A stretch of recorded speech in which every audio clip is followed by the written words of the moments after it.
Super കൺമണി സീരിയലിൻ്റെ latest promo വിശേഷങ്ങളിലേക്ക് എല്ലാവർക്കും സ്വാഗതം.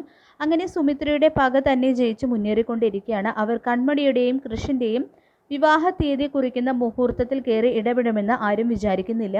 അതുകൊണ്ട് തന്നെയാണ് ശ്രീനിക്ക് നെഞ്ചിൽ അസ്വസ്ഥത തോന്നിയതും ഉണ്ണി തിരുമേനി കൺമണിയോട് അതിനെപ്പറ്റി ഒന്നും പറയാതിരുന്നതും.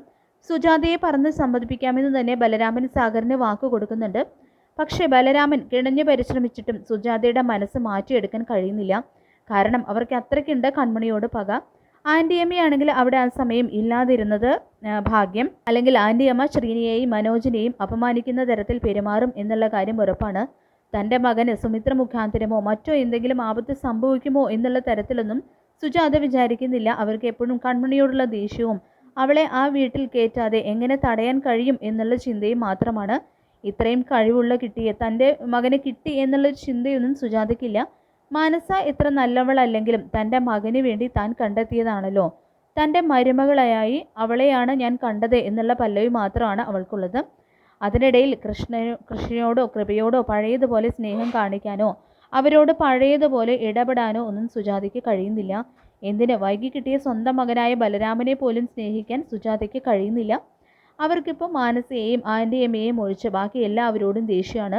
ഈ കല്യാണത്തിന് കൂട്ടു നിൽക്കുന്നവരെയും സാഗറിനോട് പോലും അത്രയ്ക്ക് അടുപ്പവും സ്നേഹവും ഒന്നും സുജാത കാണിക്കുന്നില്ല. ഭാഗ്യശ്രീയെ കടന്നു പിടിച്ച സുമിത്ര അവളെ മകളായതുകൊണ്ട് മാത്രം അവളെ വെറുതെ വിടുകയാണ്.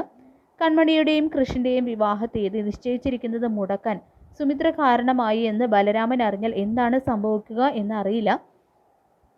അവരെ കൊല്ലാൻ വരെ നോക്കിയ സുമിത്രയോട് ബലരാമൻ കുറച്ച് സിമ്പതി കാട്ടിയെന്നും കൃഷോ സാഗറോ അറിഞ്ഞാലും അവർ അയാളെ പഴയതിനേക്കാൾ വെറുക്കുമെന്നുള്ള കാര്യവും ഉറപ്പാണ്. ഇനി മാനസ മുഖാന്തിരം സുമിത്ര വീണ്ടും ബലരാമനെ കയ്യിലെടുക്കുമോ എന്നറിയില്ല. അതിനുള്ള സാധ്യതയും തെളിഞ്ഞു വരുന്നുണ്ട്. സുമിത്രയോട് ബലരാമന് സിമ്പതി കാണിച്ചതിന് ഭാഗ്യശ്രീയും സാക്ഷിയാണല്ലോ. അങ്ങനെ കൃഷും കൺമണിയും വളരെ സന്തോഷത്തോടെ വീട്ടിലേക്ക് പോകുകയാണ്.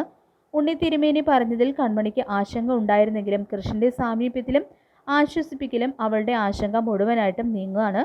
അവൾ സന്തോഷത്തോടെ കൃഷിനൊപ്പം ഇരിക്കുകയാണ്. ഇതേസമയം വിവാഹത്തിൻ്റെ തീയതിയെക്കുറിച്ച് ഏട്ടൻ മടങ്ങി വന്ന ഉടനെ നിങ്ങൾ മടങ്ങി പോയിക്കൊള്ളണമെന്ന് ഭാഗ്യശ്രീ സുമിത്രയോട് പറയുന്നുണ്ട്. ഇതേസമയം അതിൻ്റെ വിവാഹം ഉറപ്പിക്കൽ ഇന്നവിടെ നടക്കുമെന്നൊക്കെ തിരിച്ച് സുമിത്ര ചോദിക്കുന്നുണ്ട്. എനിക്ക് തോന്നുന്നില്ലെന്നും പറയുന്നുണ്ട്. അതെന്താ നിങ്ങൾ അങ്ങനെ പറഞ്ഞത് നിങ്ങൾക്ക് എന്നൊക്കെ ഭാഗ്യശ്രീ ചോദിക്കുമ്പോൾ എൻ്റെ മനസ്സിലിരുന്ന് ആരോ പറഞ്ഞു എന്നൊക്കെ പറയുന്നുണ്ട് സുമിത്ര. ഇതേസമയം കൃഷും കൺമണിയും വരുന്ന കാറിൻ്റെ ടയറിലേക്ക് എന്തോ എറിയോ മറ്റോ ചെയ്യുന്നുണ്ട് കേട്ടോ ആരോ. കൃഷിൻ്റെ കയ്യിൽ നിന്നും പെട്ടെന്ന് കാറിൻ്റെ നിയന്ത്രണം നഷ്ടപ്പെടുന്നു.